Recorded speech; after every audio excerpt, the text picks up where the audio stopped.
Olá pessoal, tudo bom com vocês? Mais uma vez, prazer enorme em estar aqui com vocês.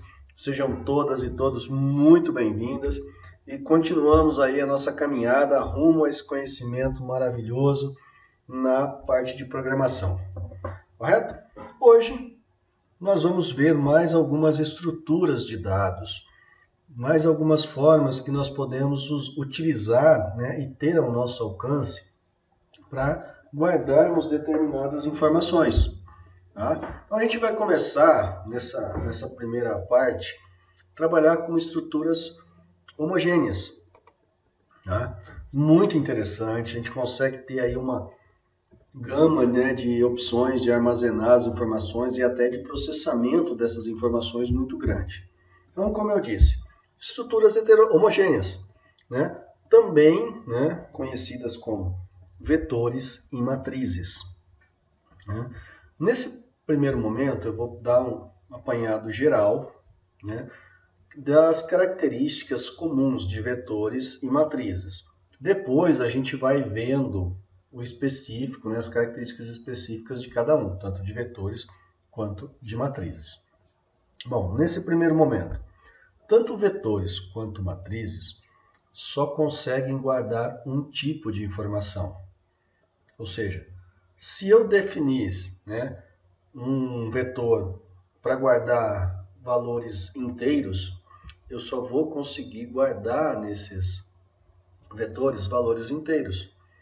Se eu definir um vetor para guardar informações alfanuméricas, eu vou guardar somente informações alfanuméricas. Posso guardar número?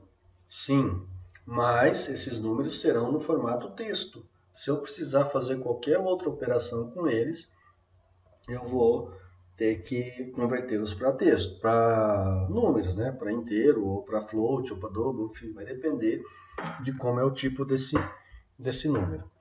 Essas estruturas homogêneas são capazes de guardar, de armazenar várias informações.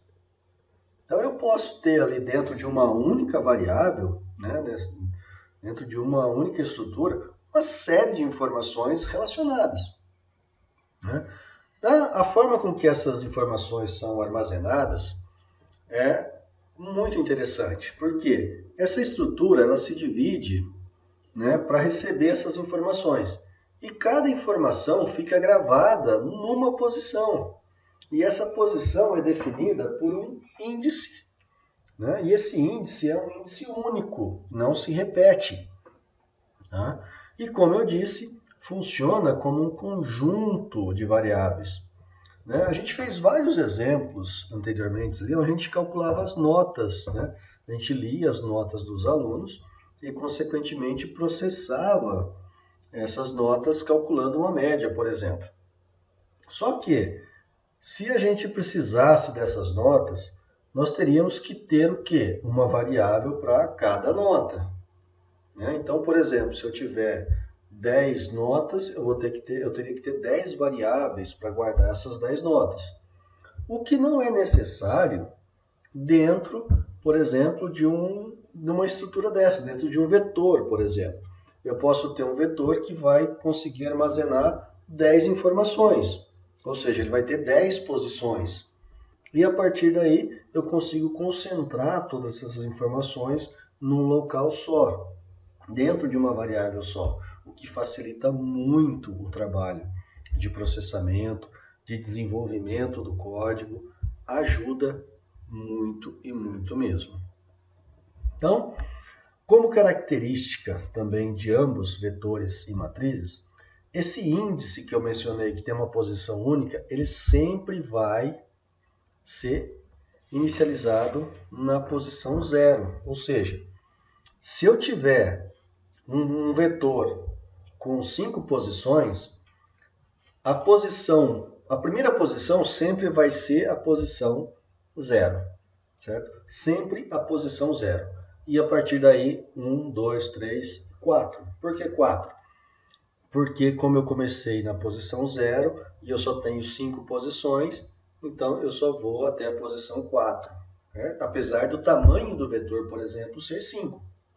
Tá? Mas por iniciar na posição zero, a contagem aí de posições só vai até 4. E para automatizar a leitura e a gravação dos dados dentro desses vetores e dentro dessas matrizes, a gente vai estar trabalhando com as estruturas de repetição, com os comandos de repetição.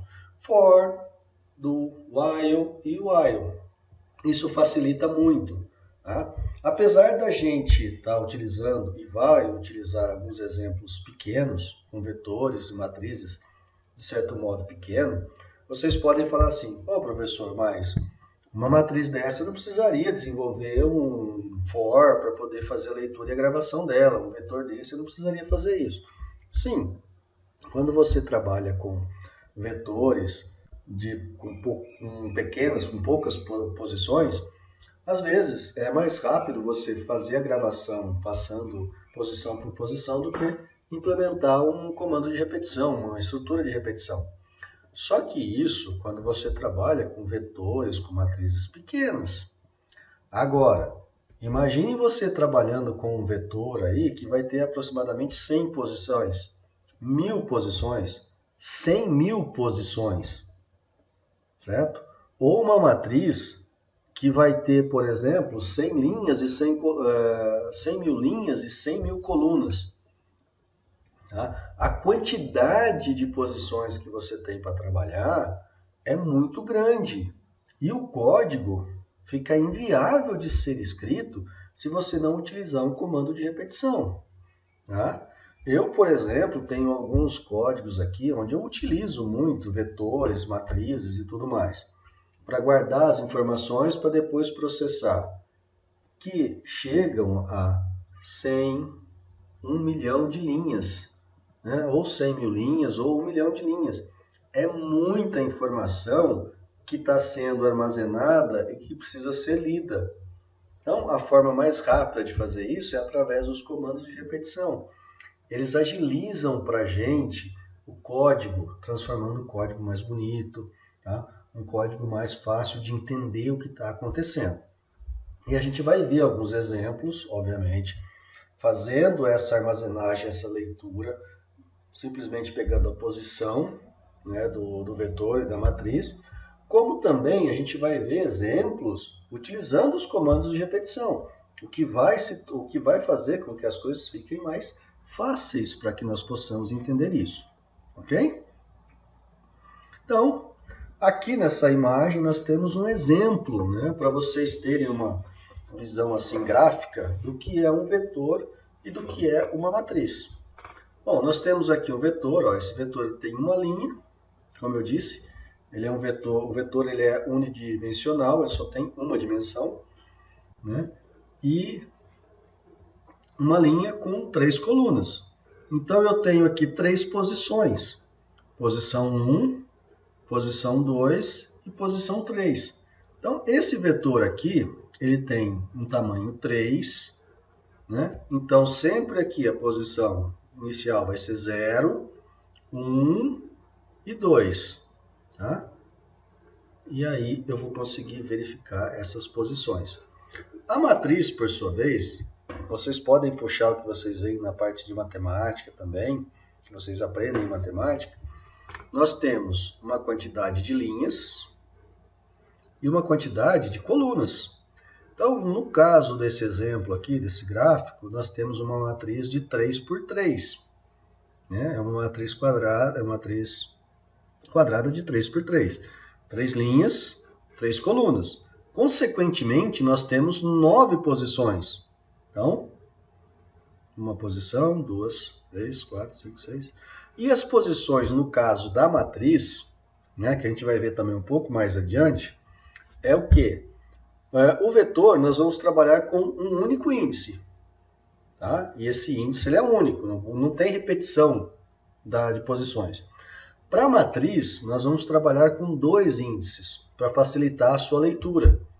Olha, o primeiro quadradinho aqui da matriz, nós estamos na linha 0, coluna 0. Então, a posição que nós vamos armazenar aqui é linha 0, coluna 0. 0 e 0. E a partir daí, nós vamos ter linha 0, coluna 1, linha 0, coluna 2. Na segunda linha, linha 1, coluna 0, linha 1, coluna 1, linha 1, coluna 2. Na terceira linha, linha 3, coluna 0, linha 3, coluna 2, linha 3, coluna 3. Então, essa é a forma que a gente vai encontrar para poder saber em qual posição a informação vai ser gravada ou deve ser lida, certo?